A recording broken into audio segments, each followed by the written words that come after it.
As I remember, the last time I went shopping with my mother was when I was getting ready for my first school year. I remember how she bought a school bag for me. Sometimes when my father had a day off, he would take me with him to buy what I needed. I remember those stores. I was still very young. I think I would be about 7, 8 years old when I said to my mother that I was going to a stationery store by myself to buy some stuff for the school, and she allowed me. I needed only one transfer to get there. I did everything in the right way. Got on the tram, paid for a ticket, then got off at the last stop. By the way, it was the easiest part of it because everybody was getting off. Then I crossed a very high traffic street, but I could not find the store. It was right there, but somehow I could not find it. Even though I could not manage to buy what I needed, I successfully came back home and was quite proud and happy anyway. As a general rule of the school, several meetings of parents and teachers were held during a school year. My mother very seldom attended it. That fact had its impact on some teachers. Though I was a child, I could realize it.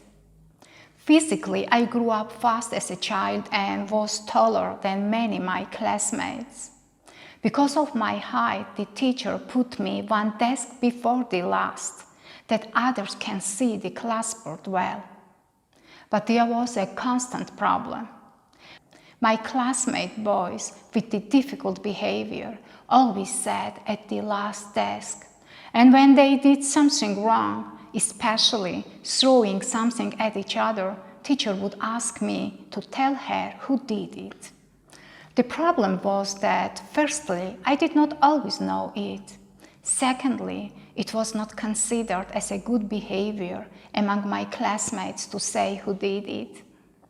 In one occasion, when the same things happened again, the teacher got so upset at those boys that instead of them, she humiliated me in a quite abusive way in front of the entire class. Even still now, I remember that incident and have a clear recollection of my childhood feelings. I knew exactly why she let herself to do it with me. The reason was that no one would hold her accountable for her actions. I could realize that because of my parents' lack of attention, she dared to do it to me. Though I had already studied well, that day I decided to study harder. Studying harder and solving problems on my own was the only way for me to overcome challenges in my childhood and teenage years. I was scientifically inclined, and when I turned 14, I went to a special physics and mathematics school for children with those tendencies. I did not always have a quiet place to sit and study without stress. Sometimes I would sit in our backyard with my fingers in my ears and studied there. I tried my best, never gave up, and did it well. I finished school with high school grades, and after passing the necessary exams, I was allowed to continue my study at Tbilisi State University. After graduation from it, I would get a qualification of a mathematician. It was a quite success for me at that time. I thought finally I would have my profession, my personal income, and build my own personal life. Exactly at that time, Mikhail Gorbachev came into power and political movement known as perestroika had begun.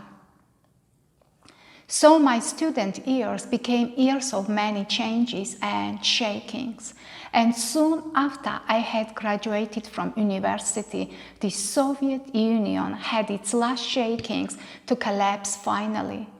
Though this red monster was shattering into pieces, still had enough strength to harm and destroy the lives of many, among them of young people. During those years, there were massive anti-Soviet demonstrations in Georgia. Of course, as students, we were an active force in it.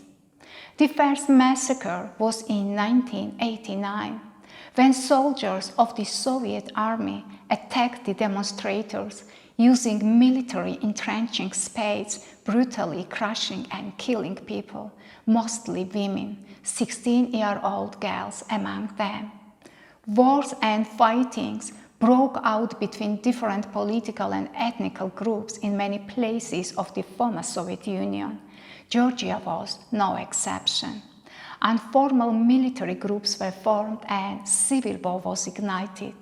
It was time when classmates, young people, who were neighbors and had known each other since the time when they were children, took up arms in their hands and started killing each other. Because of that everything, plus my non-Georgian ethnic affiliation, plus a bloody conflict between Georgians and the ethnic group to which I belonged, I found myself at the heart of those tragic events. Despite of being accustomed to deal with the life challenges, since I was very little, it was the case when my human strength was not enough to oppose everything that was against me. At my young age, the most of things around me worked against me. I was only in my early 20s. It was when my journey for something or someone real had begun. Of course, it's supposed to be God, but almost everything regarding God for me as young adult, having been born in Soviet state, was unclear.